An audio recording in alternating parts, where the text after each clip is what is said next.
દોસ્ત, જ્યારે સમાજ, કુટુંબ અને પરિવાર ભેગો થાય ને ત્યારે માત્ર કોકના કપડાં ન જોવો, કોઈની ગાડી ન જોવો, કોઈની સત્તા ન જોવો, કોઈનું એટીએમ કાર્ડ ન જોવો, કોઈની આપવાની વૃત્તિ ન જોવો, માત્ર ક્યારેક એના આંખના મૂંઝારાય જોવાની ટેવ પાડો.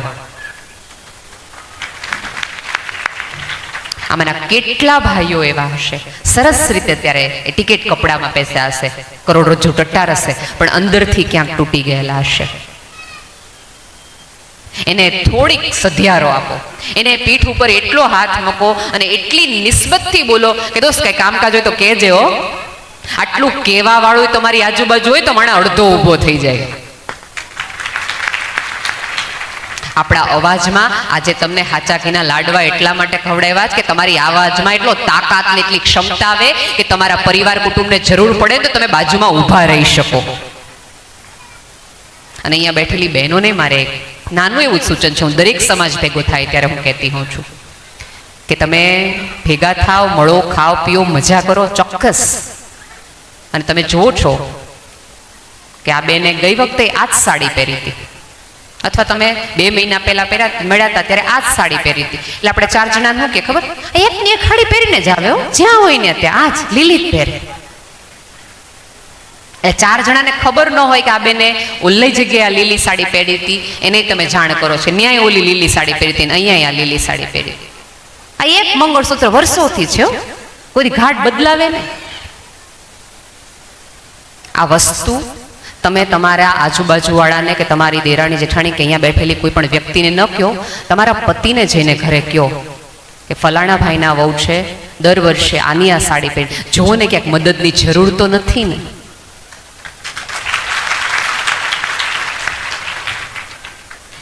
ક્યાંક એ અટકતા તો નથી ને. આપણને કોઈનો અભાવ દેખાય ને ત્યારે એને વગોવવાનો ન હોય, એને રૂડો કરવાનો હોય, જુદી રીતે લોકોની નજરમાંથી લાવવાનો હોય અને મદદ કરવાની હોય, તો તમે માણસ કહેવાય. બાકી પ્રાણીઓની જમાત તો કેટલી આ પૃથ્વી પર આવીને જતી રહે છે.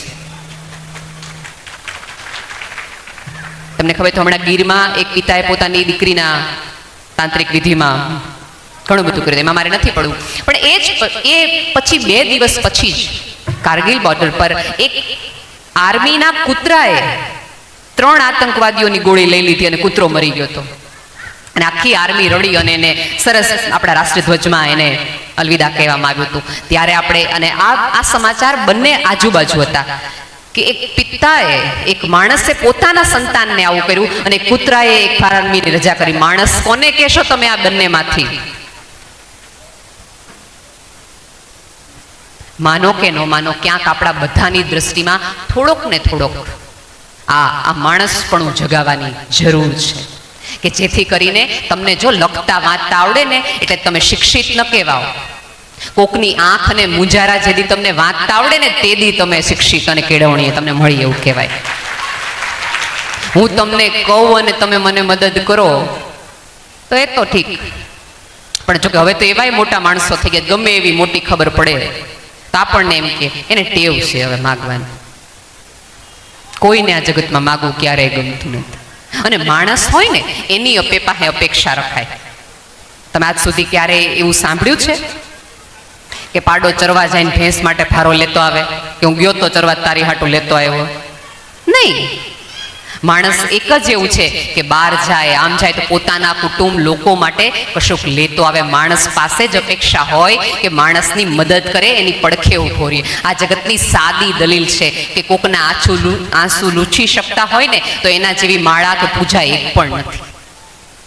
કોકના મુંજારા તમે ઉછીના લઈ શકતા હોય ને તો તમારા જેવું સમૃદ્ધ કોઈ નથી. કોઈની તકલીફ તમને જોઈને કોઈક વ્યક્તિ બે હૈયા વરાળ તમારી સામે કાઢી શકતું હોય ને અને વાત એની સામે કઢાય કે વાત સાંભળે, પોતાની વાત સામે માંડે ને વાત કરવાનો શું અર્થ છે? આ 24 કલાક તમને સાથે એટલા, બાકી તો ન બધા જ લોકો કરે છે એમ જમાણ કરે, દાંડિયા રસ કરીને તમને છૂટા ઘરે મૂકી દે. નહીં, 24 કલાક તમે સવારથી સાંજ સાથે રહ્યો એટલે તમે એકબીજા સાથે ખુલી શકો, ખુલીને વાત કરી શકો, એકબીજાને સમજાવી શકો. એકબીજાને મદદ કરી શકો. ચોક્કસ અત્યારે જે દીકરા દીકરીઓના સન્માન થઈ રહ્યા છે એ સન્માનમાં આવતા દિવસોમાં એવું બનશે કે એને હાયર સ્ટડીઝમાં જવું હશે, તો 2 પૈસાની જરૂર હશે, ત્યારે તમે એને હું જ બતાવશું કે જ્યારે એમાં એ દીવામાં તેલ પૂરવા માટે, ઘી પૂરવા માટે, કે એની વાટ સંપૂરવા માટે સાથે રહીએ. તમને શું લાગે છે કે દુર્લભભાઈ છે, એમ તો એમનું નામ જ બહુ દુર્લભ છે, કે આ આખું બધું કરે છે શું કામ? એટલા વ્યસ્ત જીવનમાં તેમ છતાં એના સમાજ માટે એટલા માટે કામ કરે છે કારણ કે એને ખબર છે ક્યારેક એ એકલા પડ્યા હશે ત્યારે બાજુમાં કોઈ ઉઠીંગણ નહીં મળ્યું હોય. એ પીડાની એમને ખબર હશે એટલે જગતને દેવા માટે લેવા માટે આવ્યા છે. અને ક્યાંક આ જગતને દેવાથી તમે મોટા થઈ જાઓ છો. તમે આ જગતમાં તમારું મૂલ્ય એ નથી કે તમે શું કરી શકો છો એના આધારે હોય છે. ઘણા લોકો એવું નથી કહેતા, અરે આ માણસ તો ઊભા ઊભા કોકને લઈ લ્યો, બહુ મોટો માણસ, ગમે એનું ગમે એ કરી નાખે. એનાથી તમે મહાન નથી થઈ જતા. તમે મહાન ત્યારે શું કરી શકો છો નહીં, શું આપી શકો છો ને એના આધારે તમે મોટા થાવ છો. બાકી પૈસાથી સન્માનો તો પૃથ્વી પર બધાને મળતા હોય, અને થોડોક વખત સત્તા ઉપર હોય તો ત્યારે મળતા હોય, પણ જેવા સત્તા ઉપરથી ઉતરો ને પછી કોઈનું નથી. પણ અમુક માણસો એવા હોય કે એને કામ એવું કર્યું હોય, લોકોના હૃદયમાં એવું સ્થાન બનાવ્યું હોય કે હૃદયના લોકો એના હૃદય ઉપર એવી ખુરશી બનાવી હોય કે આ જગતની એકેય સત્તાએ ખુરશીના પાયા ન હલાવી શકે, વગર ટિકિટે ઉમેદવાર હોય. ક્યાંક લોકોના હૃદયમાં એવું સ્થાન બનાવો કે એને તમારા ગયા પછી પણ તમને ભૂલતા એને 100 વર્ષ બીજા વયા જાય. અમારે ત્યાં ગઢવીઓમાં એવી કહેવત છે કે તમે પગે લાગો ને એટલે અમારી બા અને મોટી બામને એમ કે કરોડ વરસ ના થાવ. ત્યારે મારા જેવા લોકોને મેં એવું કીધું, બા એવું હોય કે કરોડ વરસ આ પૃથ્વી પર કોઈ નથી થતું, બહુ તો 100 વર્ષ ના થાવ. ત્યારે મારા નાની બાઈ મને એવું કીધું હતું કે કરોડ વરના એટલે કે એવું જીવી જાવ કે તમારું જીવાનું ભૂલવા માટે આ સભ્યતાને કરોડ વરસ લાગે, એવું જીવવા માટેની વાત થાય છે. જીવન જીવવા માટે છે, કોકની કાંઈ કારણ વગર આડા આવવા માટે નથી. આપણે કોઈ વ્યક્તિ આગળ જતો હોય, એમને મને એમ છે સવારે આપણી સાથે કોણ વિપુલભાઈ મૂકવા હતો, સવારે મને આપ મૂકવામાં હતા, સવારે તમે અમને મૂકવા વિપુલભાઈ ઘરે આવ્યા, શું નામ આપનું? અનિલભાઈ. અનિલભાઈએ બહુ સરસ વાત કરી કે મારું પહેલું બીજું સંમેલન હતું ને ત્યારે કે અમને દરેક વ્યક્તિ એમ કહેતા 2-3 વર્ષ હાલશે, 2-3 વર્ષ હાલશે, બધા જ એને એવું કહેવા વાળું હતું. એમને એક પણ વ્યક્તિ એવું નહીં કીધું બહુ સરસ કામ કરો, તમારું લાંબુ ચાલશે. એક બહુ સરસ મેં એવી સ્ટોરી વાંચી હતી કે એક છોકરો 8મા ધોરણમાં હતો અને એક છોકરો છે 10મા ધોરણમાં હતો. બે બહુ પાક્કા ભાઈ બહેન. અને આમ ગામનો કૂવો છે ને, ખુલ્લી વાવ હતી, ત્યાં આજુબાજુ બે રમતા હતા, મસ્તી કરતા હતા. એમાં 10મા ધોરણમાં જે છોકરો ભણતો હતો ને એ કૂવામાં પડ્યો અને બચાવ કરવા માંડ્યો. દોરડું એને પકડેલું જ હતું, જે ઓલું આમ ગરેડી પકડવાની હતી. ઓલો 8મા ધોરણમાં જે નાનો છોકરો હતો એ ડરી ગયો કે આ બહુ ભારે કરી.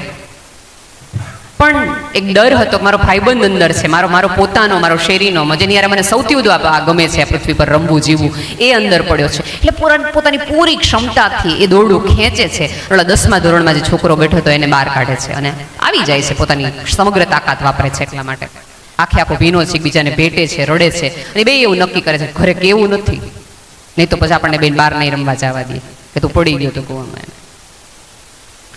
પણ ઓલા મા બાપને તો ખબર પડી જ જાય ને કયા કુંડાળામાં તમે પગ નાખીને આવ્યા છો. એટલે પૂછે છે આ કેમ આને વાગ્યા, કેમ આના ગોઠણ છોલાઈ ગયા છે, તારા હાથમાં દોરડા નાકાથી, સાચું બોલો હું થયું છું? એટલે ઓલો મોટો જે છોકરો હતો એને એમ કીધું કે હું પડી ગયો હતો કૂવામાં અને આને મને દોરડાથી ખેંચ્યો. એટલે ઘરના બધા દાંત કાઢે, સાચું બોલો હું થયું હોય? આ કેવડો મોટો ને તું કે આ નાનો, તું આને થોડો બહાર કાઢીએ. બાને કીધું, બાએ એમ કીધું બેટા જે હોય ને સાચું કે આવું ન થયું, તું કેટલો નાનો છો, થોડો આને બહાર કાઢી, તું થોડો આને બહાર કાઢી. એટલે એક સરસ દાદા અનુભવી હતા, જીવનનું જ્ઞાન પોતાની પાસે હતું. એ ઓલા નાના છોકરાને 8મા ધોરણ વાળા છોકરાને ખભે શાબાશી આપીને એમ કે છે કે બહુ મને આનંદ થયો કે તે આને બહાર કાઢ્યો. એટલે ઓલો છોકરો કે તમને એવો વિશ્વાસ છે ને કે મેં આને બહાર કાઢ્યો? એ કે મને 100% ખાતરી છે કે તમે આને બહાર કાઢ્યો જ હોય. એટલે ઓલો 10મા ધોરણ વાળો છોકરો કે તમને કેમ એવું લાગે છે કાઢ્યો જ છે? કારણ ત્યારે એ દાદા બહુ સરસ, એમ કે એને આટલા બધા ઘણા જીવનના ડામ મળ્યા હોય ને, એને એવું કીધું કે મને એટલા માટે એવું લાગે છે કે તે આને કાઢ્યો છે કારણ કે તારી આજુબાજુ કોઈ એવું કહેવા વાળું નહોતું કે તારાથી આ નહીં થાય. એટલે તો એને બહાર કાઢી ગયા. ક્યાંક ને ક્યાંક જ્યારે આવા સારા કામો કરો ને ત્યારે આવું બધા એમ કે 2 વર્ષ હાલશે, પછી નહીં. પણ જે 16 વર્ષથી નિરંતર આ યજ્ઞ ચલાવી રહ્યા છે, નિરંતર આ પ્રયાસ કરી રહ્યા છે, ત્યારે આ યજ્ઞમાં આપણે ઘી હોમી ન શકીએ તો કાંઈ વાંધો નહીં, પણ એટલીસ્ટ આડા આવીને પંખા કરીને યજ્ઞના ઓલા આમથી આમ અગ્નિ થાય એવું તો ન કરીએ. એટલો સપોર્ટ તો આપીએ, એટલી શ્રદ્ધા તો એમને આપીએ કે તમે છો તો અમે. અને આ ભેગું થવાનું કારણ ક્યાંક એ છે કે કોઈક સર્જનાત્મક કામ થાય, તમારા સંતાનોને એક શ્રદ્ધા બેસે. આવતા દિવસોમાં તમે ને હું તો વૃદ્ધ થશું, આ બીજી પેઢી છે કે જેને આગળ ચાલવાનું છે, આ જ ગામમાં સુરતમાં રહેવાનું છે. ત્યારે એને ખબર પડવી જોઈએ કે એના દાદા એના વડવા કયા ગામમાંથી આવ્યા હતા. આ સુરત આપણું મૂળ ગામ નથી, આપણે ત્યાંના રૂટના છીએ. એને એની પરંપરાની ખબર પડવી જોઈએ, એના કુટુંબના, એના દાદીની, મામાની, કાકાની, અને પરિવાર તો એને જ કહેવાય કે જેમાં આ બધા જ લોકો હોય. અને ક્યાંક ને ક્યાંક સોરઠિયા પટેલ પરિવાર છે એ મોટો પરિવાર છે, બૃહદ, કે જે 4 જણામાં નહીં પણ 400 થી 500 2,000 લોકોમાં વિસ્તૃત થતો પરિવાર છે, જ્યાં દરેક વૃદ્ધ એક દાદા છે અને દરેક દાદી બા છે એ દાદી બધાની છે. તમારા અનુભવનું ભાથું આપો, તમારા જીવતરની સમજ એકબીજાને આપો. જ્યાં કોઈક વ્યક્તિ અટકતું હોય તો એને લાથ આપો, કોકનો બોજ હોય તો કોકના કુલી બની જાઓ, કોકને ઉનાળો લાગતો હોય તો એની છત્રી બની જાઓ, કોક ચોમાસામાં હોય તો એને પોતાનું એક નાનું એવું ઓઠીંગણ આપો. આનાથી વધુ માણસ હોવાનો કોઈ બીજો ઉપરવાળાના મનમાં કશું છે જ નહીં. એક માણસ એકબીજા માણસને ઉપયોગમાં આવે એટલી જ આ કથા અને વાર્તા. તમે આપણે આમ જો ને તો આખી સભ્યતામાં ઈશ્વરનું સૌથી પ્રિયમાં પ્રિય કોઈ વ્યક્તિ હોય તો એ માણસ છે. અને માણસ જ્યારે બુદ્ધિ આપે ત્યારે પહેલું પૂછે ભગવાન જેવું કઈ છે જ નહીં. જેનું સૌથી વધુ ઈશ્વરનું પ્રિય સંતાન એ માણસ છે. તમારા સંતાનોને ક્યાંક ક્યાંક થોડીક શ્રદ્ધા આપો. અત્યારે આ પૃથ્વી પર સૌથી વધુ દુકાળ હોય તો શ્રદ્ધાનો છે, કે ક્યાં જઈને તમે તમારી શ્રદ્ધાને, તમારી આસ્થાને રોપો, ક્યાં જઈને મૂકો. આ તમે માનો કે ન માનો, આ જાણે અજાણે આવા મંદિરો જ છે કે જે આ પરિવારોને, 2,500 પરિવારોને એક રાખવા માટેનો એક પ્રયાસ કરે છે. ક્યાંક એ પણ થાકતા હશે, ક્યાંક એ પણ હારતા હશે, ક્યાંક એ પણ મૂંઝાતા હશે, અને ક્યાંક એવી દલીલોમાં એમને એમ થતું હશે કે બધું બંધ કરી દેવું છે. પણ આ નાના છોકરાઓને જોઈને એમ થતું હશે કે અમે બંધ કરશું ને તો આવતા પેઢીને નહીં ખબર પડે કે આપણે ક્યાંના છીએ અને કોના છીએ. બસ આટલી જ કથા છે પોતાના હોવાની અને પોતાના કરવાની. એકબીજા સાથે જોડાયેલા રહો, પોતાના રૂટને ક્યારેય ન ભૂલો, શ્રદ્ધાના આસ્થાના કેન્દ્રોને વિસ્તારિત કરો, અને તમે માણસ છો અને ઈશ્વરનું સૌથી પ્રિય સંતાન છો એટલું યાદ રાખીને કોઈકના હૃદયમાં પણ ઈશ્વર જોવાનો એક સાચો પ્રયાસ કરો. બાકી મૂર્તિમાં તો ઈશ્વર બધાને દેખાતો હોય છે, એક માણસમાં માણસ દેખાય એટલી જ આ કથા છે. આપ સૌને મારા પ્રણામ. ધન્યવાદ.